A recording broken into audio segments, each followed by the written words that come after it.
جی next اپنا question کریں. علی بھائی میں نے سنا ہے کہ جو صلح حسن کی شرائط ہیں ان کی سند کوئی نہیں ہے. میرے بھائی یہ 14ویں صدی کے چوزے ہیں جو یہ بات کر رہے ہیں. ان کو قیامت تک کے لیے ٹائم ہے. ان سے پوچھیں کہ آج تک کسی سنی محدث نے صلح حسن کی شرائط کا انکار کیا ہے؟ ٹائم قیامت تک ہے. اس بندے کا نام بتانا ہے. علی بھائی اب کتاب تاریخ کی ہو یا شرح کی یا پھر حدیث کی، سند تو بہرحال ضروری ہوتی ہے نا. کیا امام ابن عبد البر نے انکار کیا ہے صلح حسن کی شرائط کا؟ انہوں نے تو نقل کی ہے.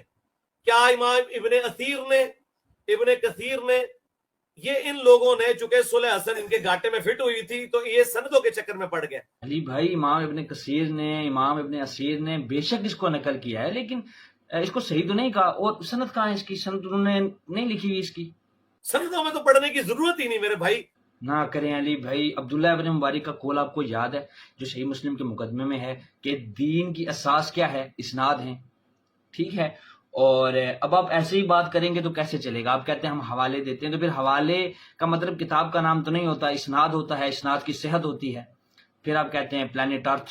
لیکن سب سے ریفرنس مانگے، اور پھر الٹیمیٹلی آپ جب ہم تک پہنچیں گے تو آپ کو پتہ چلے گا کہ اس پلانٹ ارتھ پہ صرف ہم ہیں جو قرآن و سنت کے ریفرنس دکھاتے ہیں، باقی صرف گپ شپ بتاتے ہیں. سندوں میں تو پڑھنے کی ضرورت ہی نہیں میرے بھائی. علی بھائی آپ ہی نے تو سکھایا ہے کہ بنو امیہ کے خلاف بھی بات بے سند قبول نہیں کرنی ہے، پھر صلح حسن ہم کیسے مان لیں؟ جہاں تک تاریخ کا تعلق ہے تو تاریخ دانوں نے بڑی محنت کی، ہمارے بزرگ ہیں، لیکن انہی بزرگوں نے ہمیں یہ بات سکھائی کہ بغیر کسی کی سند کے حدیث کو قبول نہ کیا جائے، اور حدیث میں سند بھی ملے تب بھی اس کو صحیح اور ضعیف اور موضوع کا فرق کرنا ہے. تو جب حدیثیں نہیں لی جائیں گی سند کے بغیر اور سند کی صحت کے بغیر، تو اقوال جو واقعہ کربلا کے بارے میں ہے یا یزید کے بارے میں ہے یا بنو امیہ کے بارے میں ہے، وہ بغیر سند کے کیسے لیے جا سکتے ہیں؟ ہم نبی صلی اللہ علیہ وسلم کا فرمان نہیں بغیر سند کے قبول کرتے، حالانکہ ہمیں کہا جاتا ہے یہ حدیث ہے. تو ہم ان لوگوں کی، ایرے غیر لوگوں کی باتیں کس طرح بغیر سند کے قبول کر لیں؟ کبھی نہیں کریں گے.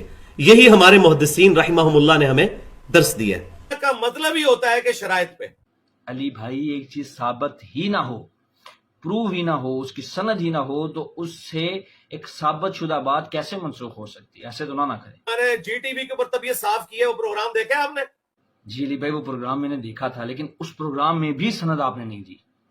ہاں اس کے بعد وہ گنجائش ہے. علی بھائی سند نہیں ہے، اس میں سند نہیں دیا آپ نے.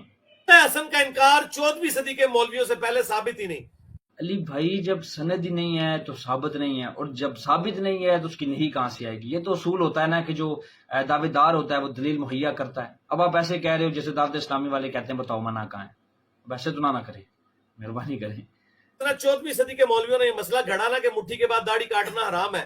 وابیوں سے پہلے آج تک کسی نے نہیں کہا تھا کہ مٹھی کے بعد داڑھی کاٹنا حرام ہے. علی بھائی سند دینا. حسن کی شرائط کا آج تک کسی نے انکار نہیں کیا، الٹا نقل کی ہوئی. علی بھائی نقل شدہ بات کو بھی صحیح سند کے ساتھ ثابت کرنا ہوتا ہے نا، وہ پتہ ہے ان باتوں کا. یہ سندوں کے چکر میں پڑ جاتے ہیں. سندوں میں تو تب پڑے نا جب یہ وہ تفصیلات حدیث میں بھی آئی ہو. حدیث میں جب اتنا آ گیا کہ صلح آفر ہوئی، صلح کا مطلب ہی ہوتا ہے شرط. اچھا تو یعنی سند کی ضرورت نہیں ہے؟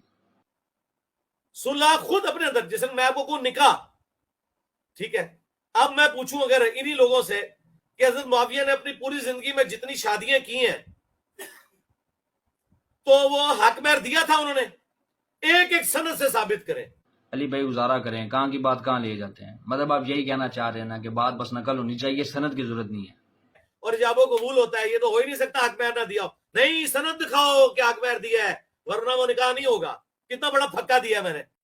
ماشاءاللہ بہترین پھکا تھا، لیکن سند کہاں ہے؟ نکاح کا مطلب ہی یہ ہے. او بھائی جاہل وابیو، صلح کا مطلب ہی یہی ہوتا ہے. صلح حدیبیہ ہوئی تو شرائط تھی نا. صلح کا مطلب ہی ہے کہ دونوں پارٹیاں کنسنسس کے ساتھ شرائط کے اوپر ایگری کریں گی. بالکل، چلے for the sake of argument مان لیتے ہیں کہ آپ صحیح کہہ رہے ہیں کہ صلح کا مطلب شرائط ہوتی ہے، لیکن اب وہ شرائط کیا ہیں یہ تو صحیح سند سے ثابت ہونا چاہیے نا. تو سند دے دیں تاکہ پھر بس کہانی ختم. ٹھیک ہو گیا بھائی وہ سند دی نہیں آپ نے، لیکن بہرحال فی مان اللہ.